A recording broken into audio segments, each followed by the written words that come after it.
I have a little story for you. Back when I was first starting out in the kitchen, my chef was making a risotto and she asked me to brunoise some onions. And a brunoise is just a micro dice of onion, pretty simple. I didn't have my own knives back then, and so I was working with a knife that the kitchen supplied. It was big, it was bulky.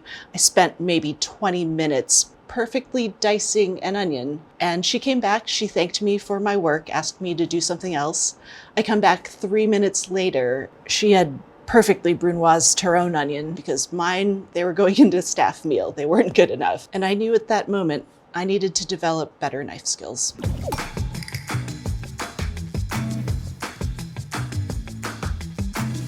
Having great knife skills isn't just for chefs, and it's not just about pretty food, although the adage "you eat with your eyes" exists for good reason. As you get more comfortable wielding a knife, cooking takes less time, there's less food waste. When you have to prepare a large meal, it's less intimidating, and best of all, you don't worry about hurting yourself in the kitchen. I'm using a chef's knife in this video, but the techniques we'll be talking about, they can be applied to other knives as well. That being said, if you're only going to own one knife, I think it has to be a chef's knife. As we go through this, there are two things to keep in mind. First, you need a sharp knife. A sharp knife offers control, precision, accuracy. It's just critical. Now, if you want to see a video about knife care, let me know in the comments. Second, there's no one way to do knife work, and these are just techniques I've learned over the years that really work for me. My default grip for pretty much all knife work is a pinch grip. You use your thumb and forefinger to grab the knife just above the handle. The rest of your fingers wrap around. This hold kind of gives me a nice balance between precision and power. Now, when I'm holding a knife, I want it to be an extension of my arm. I imagine a line that runs from my shoulder, through my wrist, through all the way to the tip of the blade. This is just ergonomically a lot more comfortable. It's really important if you're doing a lot of knife work. I don't want to see any of this action, this twisting of the wrist. It's not great. And if I need to change the angle of my cuts, it's my shoulder that's rotating and doing the work rather than my wrist. Now, what about my offhand and the food? I've seen a lot of cooking videos where the food is set up right on the center of the board. The knife is at a right angle. You see a lot of right angles in these videos, and they're really aesthetically pleasing. But if you zoom out, you'll notice that my arm is kind of jacked up really high in order to hold on to the food. My wrist isn't quite as straight as I'd want it to be. I'm standing at a weird angle to make all of this work. It's not how you really work in a kitchen. You really want to make use of your board, and sometimes centering the food isn't right. Cutting at right angles isn't necessary. What you want is for your arms to be in a comfortable position. My elbow isn't jacked up anymore. I'm not reaching forward unnecessarily. Everything is just more natural and comfortable. And finally, I want to make sure I'm tucking my fingertips. It keeps them away from the blade of the knife so I won't hurt myself, but it's actually really useful for other reasons that we'll see shortly. So for slicing, I want to be using kind of the back half or a third of my knife, and rather than pushing straight down, which can compress the food and damage it, it also requires a lot more pressure. I want to use my entire arm for this motion, and I want to push the knife forward and down. And that diagonal motion makes my knife feel really sharp. It doesn't require as much force. It doesn't compress the food, and it's just really, really effective. You can actually hear the difference in the amount of pressure required when you're using the wrong cut. It sounds aggressive. You can hear the vegetable crunching, not great. What you want to hear instead is something more like this. If we were to zoom in on this blade, you'd notice that it's actually not perfectly smooth. There are micro serrations on there, and this pushing motion really makes use of them. As I'm doing this knife work, my fingertips are tucked and my blade is actually resting on my knuckles. They act as a guide to help me be a little bit more precise as I slice. You don't have to use a push cut. You could also use a pull cut where you're drawing the knife back. I find that this back slicing or this pull cut is really great for really delicate foods. It puts very little pressure straight down. There's very little compression. You can hear it's almost silent. Not the easiest one to master, but worth learning after you've mastered a push cut. Now let's build on what we know about slicing for another cut, dicing. Dicing foods is pretty straightforward. You're using either a push or pull cut to first make slices of whatever it is you're dicing. You take those slices and you cut them into strips, and then you rotate those strips and cut them into small pieces. Really, the only thing you're thinking about is how much waste is acceptable and how uniform do those pieces need to be. If you're after uniformity, you're going to want to do what's taught at culinary schools, where edges are squared off. You have a little bit more waste, but in exchange, your dice is perfectly uniform and every piece is identical. For a quicker and less wasteful approach, you can skip squaring off those edges. You still end up with a uniformity of size, if not of shape, and that's perfectly fine for day-to-day cooking. It's kind of what I expect when I'm writing recipes for other folks, and it's what I do when I'm cooking at home. If you're dicing an onion, a shallot, some fennel, the method is going to be a little bit different. And this is a great opportunity to build on the skills we've just learned. Let me show you how I dice onions. I like to cut the onion in half through the root. That root holds the petals together. When you dice an onion, because you can't rearrange the pieces and stack them, what you're doing instead is making a series of horizontal and vertical cuts. I like to do the horizontal cuts first. I find that if I've done the vertical cuts first, I have a hard time holding everything together to come back across the other way. The mistake I see a lot of beginners make when they do this is they push the knife straight back towards the root end. And when you're doing it that way, you're not making use of those micro serrations along the blade. I think it's much more efficient to draw the blade back and at an angle.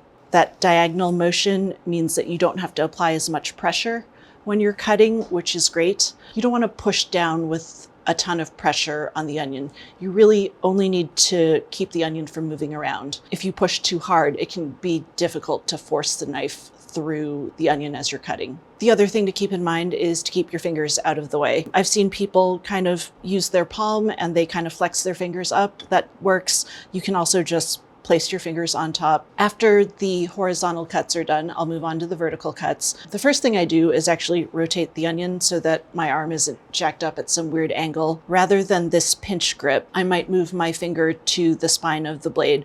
What this does is it gives me more control of the placement of the tip. That can be really useful if I've got an especially long knife or a heavy knife that I'm unfamiliar with, or if I'm trying to space the cuts really close to each other. That extra level of precision moving your finger gives is really nice. For these cuts, I just place the knife down, and you can either push straight down or you can draw the knife back. It's kind of up to you. Once those are made, you just come back across and it's another push, or if you want a pull cut.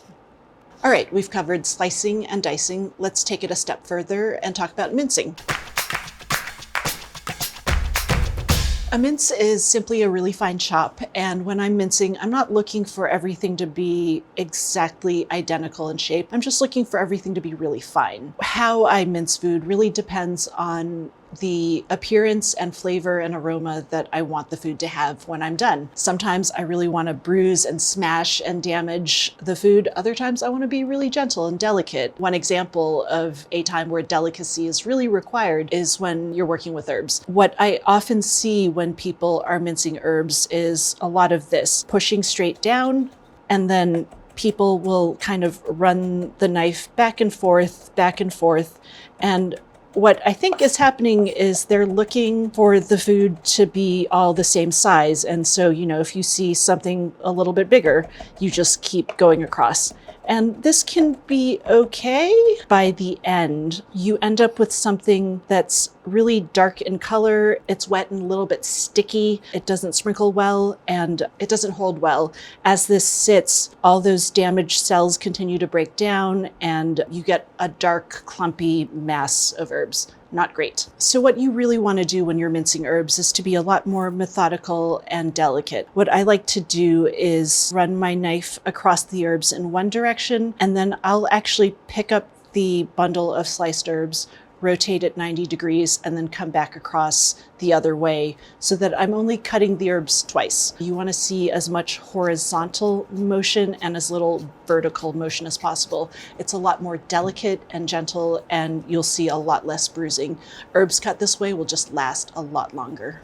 it's pretty different, right? Like you can see that color difference. There are times where that sort of bruising is fine. Like if this basil were going into a soup, I wouldn't stress it so much, but if I were sprinkling this on a salad, that would not be ideal. These herbs, by contrast, they still have that beautiful color that the basil did before I started cutting it. They're going to hold on to that color and hold on to their flavor, which is the really important thing. One instance where I really want to do a lot of damage is with garlic. In most cases, I like my garlic to be pretty intense, and in order to get that intensity, I need to bruise and break as many of those cells as possible. What happens when I do that is compounds stuck within those cells, they get out, they mix, and one of the things that forms is allicin. Allicin is the compound that makes garlic super garlicky. So really all I'm doing is placing the side of my knife on the garlic, smashing, and then running my knife back and forth across the garlic with as much of an up and down motion as possible, kind of like this. What I will also often do is switch my grip. I'll move my fingers to the tip of the knife and use both hands to push down. What this does is it means that my right arm is doing just a little bit less work. Great, now let's take a look at a dish where knife skills really matter. What I have in front of me is japchae. This is a Korean sweet potato noodle dish with a bunch of vegetables and some beef. I have a photo of the first day of recipe development where I was making 5 different versions of japchae, and as you can see, it was a ton of knife work. It was a great opportunity for me to practice and maintain my skills. And if you're looking to develop or maintain yours, I think this is a great dish to make. This dish was actually created for a king. It was served to him by an official, and you had best believe he really cared about how his vegetables were cut when he was presenting this dish. The really nice thing, though, is it was so good that he ended up getting a promotion because the king was just wowed. And I totally get it. Of the recipes I've developed recently, this is hands down my favorite. I have to dig in. Is it rude to not make eye contact with you people while I eat? This is so good. For all that this is a noodle dish, it's really the vegetables that shine. There's a lot of knife work to get through, and so having great knife skills means it doesn't take you too much time, you don't waste a ton of food, and the payoff is fantastic. You get these vegetables that are just cooked through, they're still crisp the way raw vegetables are, but that tiny bit of heat blooms their flavors. They just taste better for it. Great knife skills will make you a more efficient cook, a less wasteful cook, and it makes being in the kitchen just a lot more fun. We're done.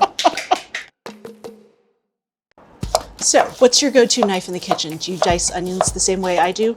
Let me know in the comments below. Be sure to like and subscribe, and check out cooksillustrated.com for more great recipes and techniques.